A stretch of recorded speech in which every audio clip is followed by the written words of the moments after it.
Beda pandangan bukan berarti orang lain salah. Beda pandangan bukan berarti orang lain salah. Yang tidak makan babi tidak lebih benar daripada yang makan babi. Demikian juga sebaliknya. Kadang-kadang kita suka menghakimi orang dari cara mereka menjalani hidup mereka. Saya cuma kasih contoh sederhana tentang makan babi. Kita tahu bahwa firman Tuhan berkata dalam Matius 15 ayat 11, Yesus bilang gini, bukan yang masuk ke dalam mulut yang menajiskan orang, melainkan yang keluar dari mulut, itulah yang menajiskan orang. Kita ngerti bahwa Yesus bicara soal hati kan. Hati yang jahat itu yang membuat kita najis. Tapi Rasul Paulus juga bilang gini, 1 Korintus 8 ayat 8. Makanan tidak membawa kita lebih dekat kepada Allah. Kita tidak rugi apa-apa kalau kita tidak makan dan kita tidak untung apa-apa kalau kita makan. Tapi jagalah supaya kebebasanmu ini jangan menjadi batu sandungan bagi orang yang lemah. Ayat 12 saya lompat. 1 Korintus 8 ayat 12.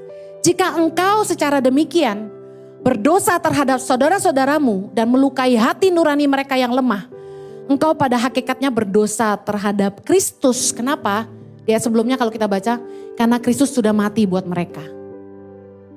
Ketika kita mulai punya pandangan yang berbeda dengan orang lain, entah beda agama atau beda, lucu ya, Kristen itu banyak denominasi, ya kan?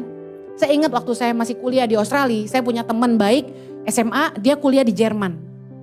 Saya aliran karismatik, saya GBI, dia ikut aliran apa saya nggak ngerti, yang tidak percaya bahasa lidah, bahasa roh.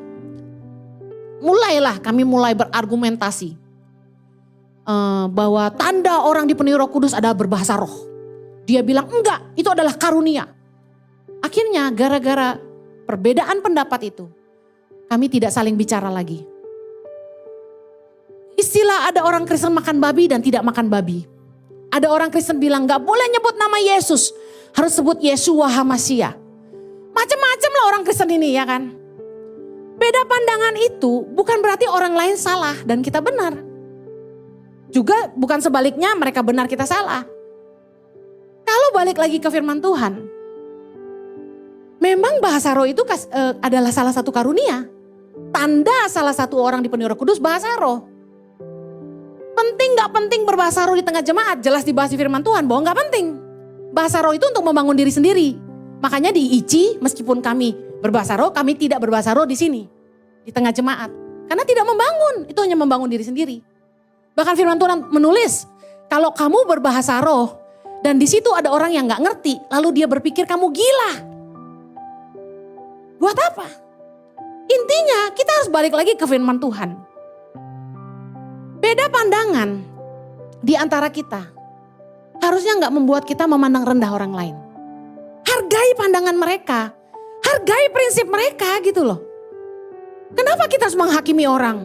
Karena aliran yang mereka pilih. Kalau seandainya kita bisa menghargai agama lain, apa sulitnya kita juga menghargai sesama orang Kristen dengan pandangan yang berbeda. Kalau ada di sini yang beragama Katolik, karena saya tahu orang-orang Katolik pun datang ke sini untuk mendengarkan.